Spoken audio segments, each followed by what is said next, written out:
guys, it's LG Shaft and welcome to game number 2 of today's cast. Today's cast is featuring AZUBUViolet, a guy I had the pleasure, honor, and opportunity to meet at MLG Raleigh this weekend. So without further ado, we're going to go and launch right on into this game. Excuse me, here on Metropolis. Alright, so here on the top hand side of that very same map, we have the blue Zergy McFerguson. His name is AcerNerchio. He is the teammate of Acer Scarlet, who actually took MLG Raleigh last weekend.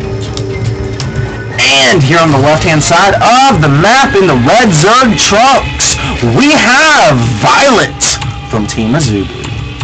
I have to get used to this new keyboard. I just upgraded to the Laser Black Widow, and the key positioning is getting a little flabbergasting here. But it's okay, Shaft will adapt, because I will survive! Yes sir, yes sir.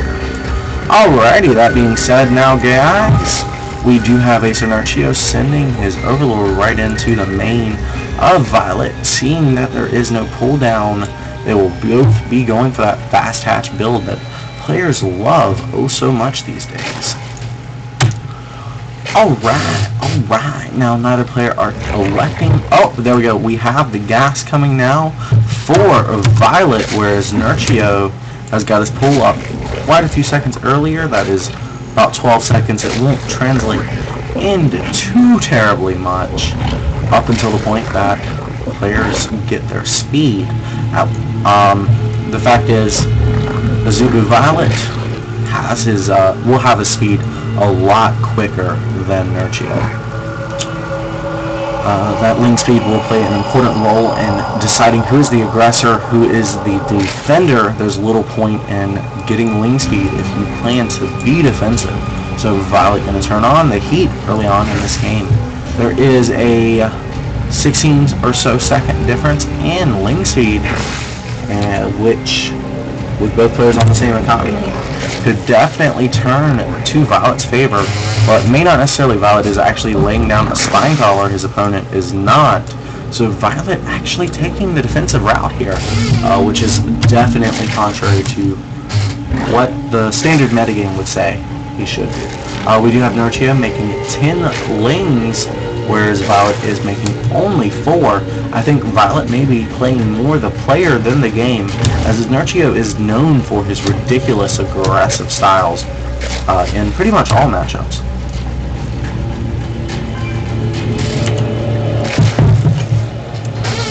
Okay, now, so we do have 2 Banelings being morphed in right outside of Violet's base, a small group of lings. This is by no means all in, a little bit of light pressure, and in fact, it was visible by Violet's Overlord.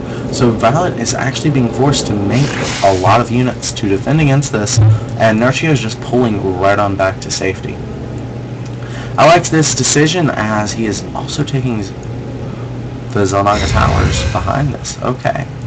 Alright, so scouting is going to be pretty epic here. He sees a lot of Banelings and a lot of lings being sent across the map.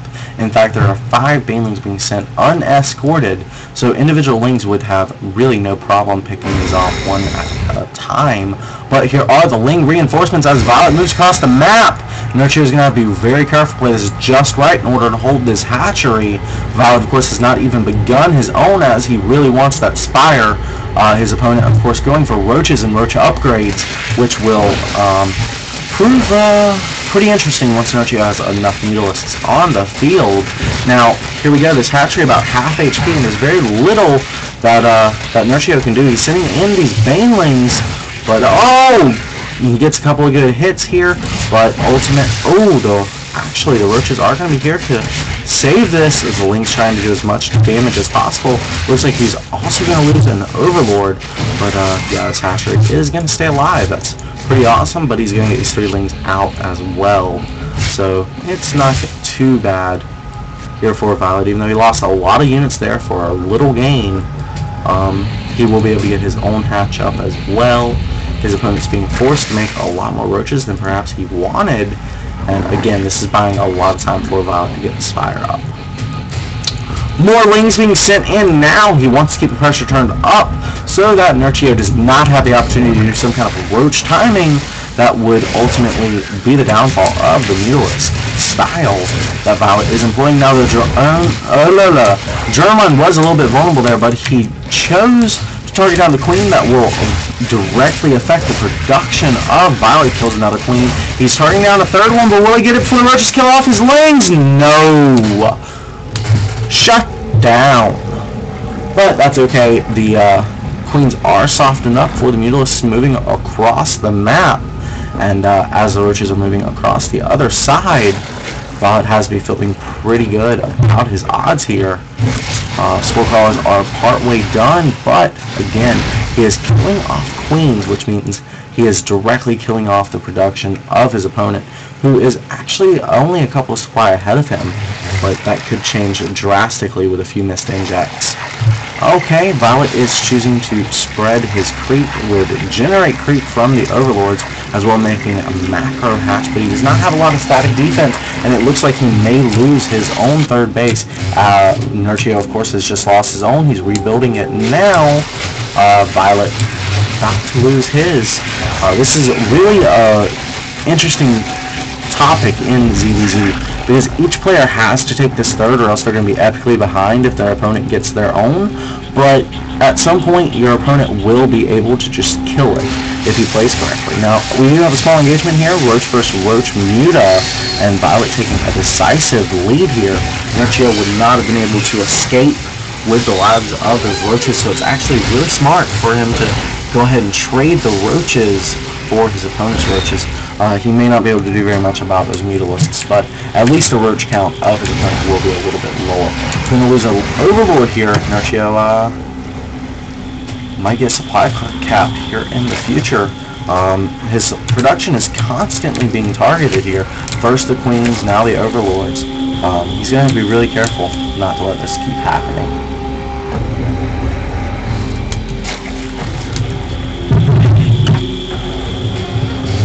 Glial reconstitution finishing up now for Violet, whereas Nerchio has begun pathogen plans. These players are kind of doing what... Well, Violet's doing a style that has been kind of popular off and on for the last couple of seasons, this kind of Muta into Roach shenaniganry. A lot of people like it, but they're scared that the Mutalisks may detract from the Roaches a little bit too much. I think recent games, recent tournaments have shown that not to be true, though I did agree with that mentality very, very recently. But again, Raleigh, you see a lot of excellent play, and people can convince you of a lot of things.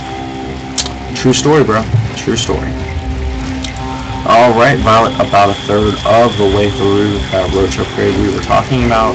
Nerchio about halfway through his own +2 upgrade. So again, Violet is behind on Roach upgrades, but he's got Infestors and he's got Mutalisks, so he should be able to hold his own.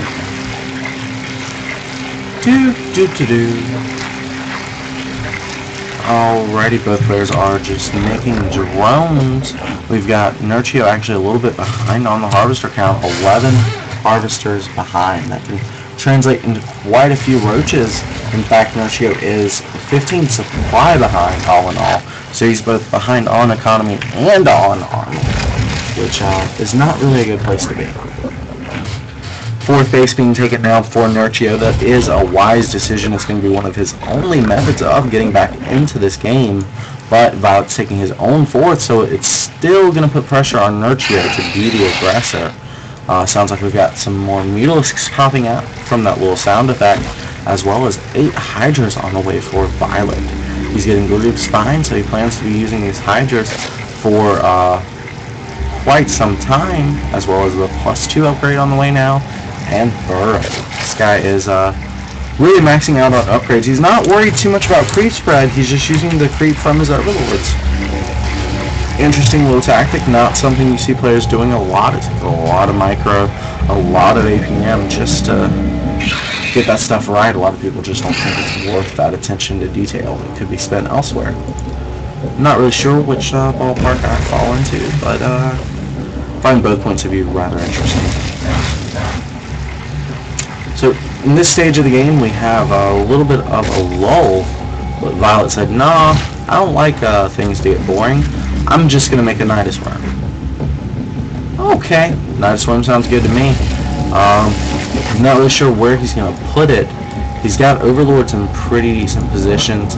I think this this base right here might be a good one, or this one over here could be pretty good to Nidus. This one actually seems like there's little room that's like unspotted. Mutalisks trying to get a scout there. Okay, Mutalisks over here. I think he's going to use his Mutalisks to actually get the Nidus in position. Changeling going down, as well as the Overseer getting targeted now. Once the Overseer is targeted down, he should be able to get the Nidus up without any kind of conflict. Of course, he can always use the Mutalisks to guard the front line so the Nidus one doesn't get scouted. Yet Violet is going ahead pushing most of his forces up through the front.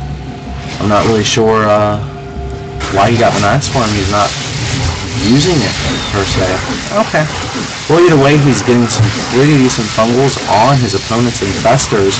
This Roach Hydra force really out DPSing the Roach and infested Terran force of Nerchio. All Violet has to do is continue attacking with this Roach Hydra. As long as there are Roaches to defend the Hydras, life is peachy keen. No Overseer on the map for Violet, so Burrow is going to be the saving grace here for Nerchio. And as these Hydras are forced off creep, we're going to have them targeted down relatively easily. Violet losing a lot of supply there with a couple of sloppy mistakes, but that's alright. Violet does have Mutalisks on top of this 5th base, so it will be very difficult for Nerchio to get this base up without losing the drone. Boom, perfect.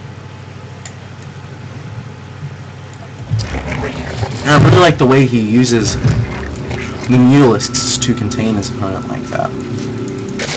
Now we do have armor upgrade on the way for Violet. He's got these 2 evolution chambers, though he's not pumping out too many at a time.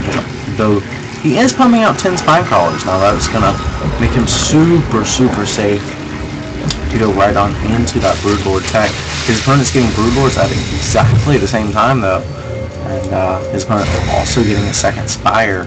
So his opponent will be on better upgrades in the immediate future.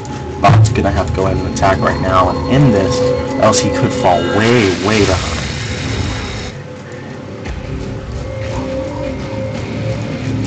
Okay, we see that Nidus worm finally popping up. He's using his Mutalisks at this base here to target down the hatchery of Nerchio. Uh-oh, this could be really sick. Violet just relentlessly spamming out these roaches. 5 roaches here to go ahead and force Nerchio to get out of position while doing a timing attack. Violet is a mean, dirty old man. Okay, he is now on the creep of his opponent. There is a bit of an engagement from growth going down for both sides in relatively good positions. I think Nerchio's fungals actually might be a touch better, but with less forces, he's in a little bit of a predicament here. He's also lost his 5th base. But Nerchio does have Broodlords right here to help him out. Without Corruptors, it's going to be hard to keep them alive.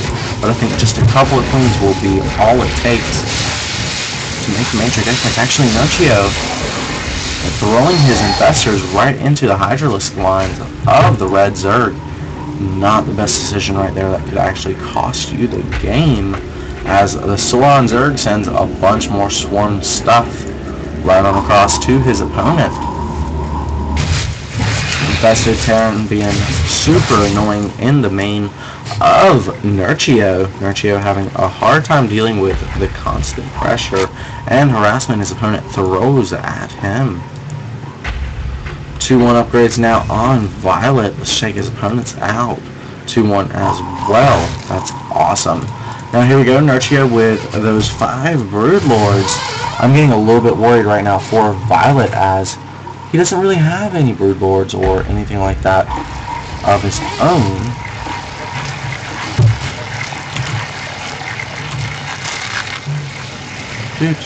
Okay, 2 Broodlords being morphed now, as well as 6 Corruptors. 3 more are being produced as well. Okay then, Nerchio is getting surrounded right now. Nerchio gonna have to be very, very careful, not to let these Nidus worms spawn in his base without being contested. This infestor will go ahead and see the Nidus worm.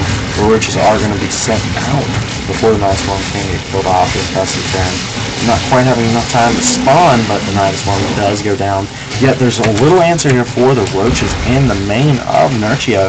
Nerchio, of course, doing a good job attacking Violet at the front of his base, but with all these spine crawlers, well, actually there's none here in the natural or the main. That could be a huge mistake for Violet. Where are Violet's spine crawlers? I guess they were already... Oh, yeah, they were all up front. Wow, Nerchio doing an excellent job just knocking the front down. Yet Nerchio is also 40-some supply behind. He has a little left beside a handful of roaches and these couple of infestors. Those infestors don't even have energy right now, so really it's only the roaches doing any kind of work in this engagement, where Violet is keeping near to max food the entire time. Now Violet is kind of shaking his head right now because he knows he's got this game. There's not a lot left right now, and Nerchio can do to save this.